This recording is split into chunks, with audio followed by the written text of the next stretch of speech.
Hello everyone, and welcome to another very beautiful chess game of Paul Morphy. And in this game, Paul Morphy has the white pieces, and his opponent is Alphonse Perrin. And this game has been played in New York in 1857. And as you can see, Paul Morphy surrendered one of his rooks. And Paul Morphy is playing with the rook odds. And Paul Morphy starts the game with playing e4, e6, f4, d5, the French defense, e5, knight to c6, d4, knight to h6, knight to f3, f6, c3, bishop to e7. Well, in this position, of course, Paul Morphy lost one of his rooks. He has surrendered one of his rooks before the game, but still he has the space advantage in the board. So white is already has the advantage.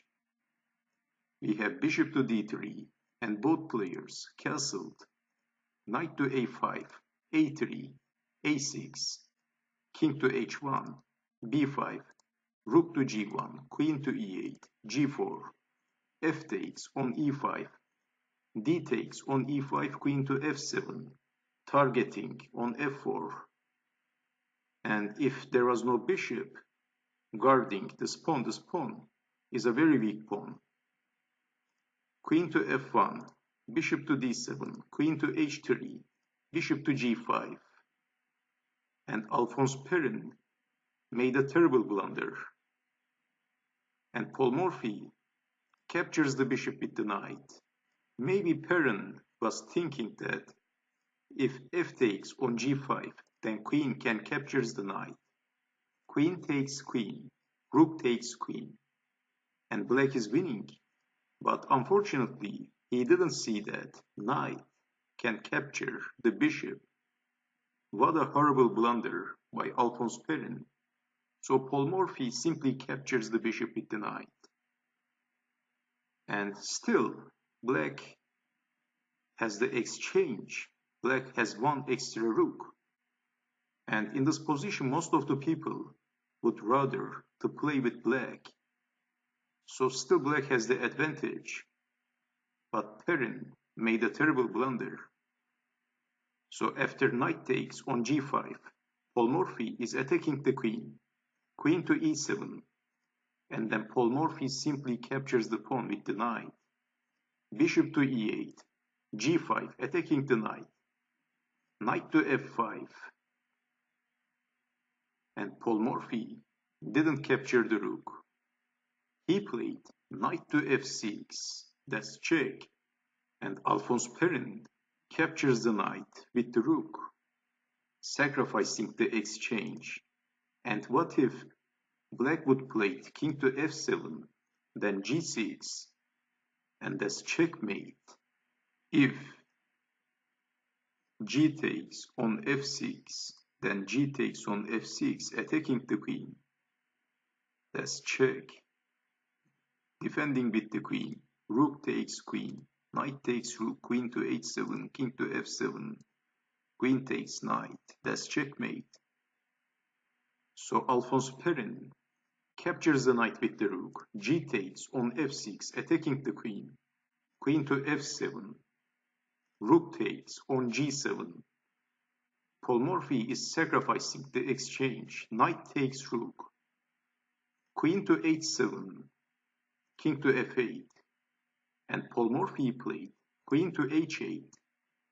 And how to defend? The only defense, queen to g8. And finally, Paul Morphy captures the knight, check, king to f7.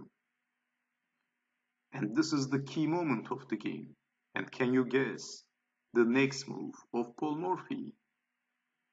What would you do in this position if you had the white pieces? Well, Paul Morphy played the last move of the game, and after that move, Alphonse Perrin resigned.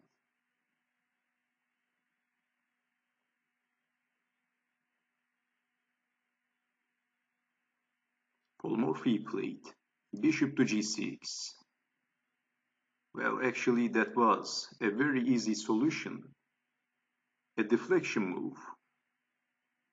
And there is only two options left for black. and one possible continuation is king to e7, and the other possible continuation is king takes bishop, and then queen takes queen, and black is losing the game and the queen. So that's why after Paul Morphy played bishop to g6, this is the last move of the game, Alphonse Perrin resigned. What a terrible game for black. Alphonse Perrin made a terrible blunder.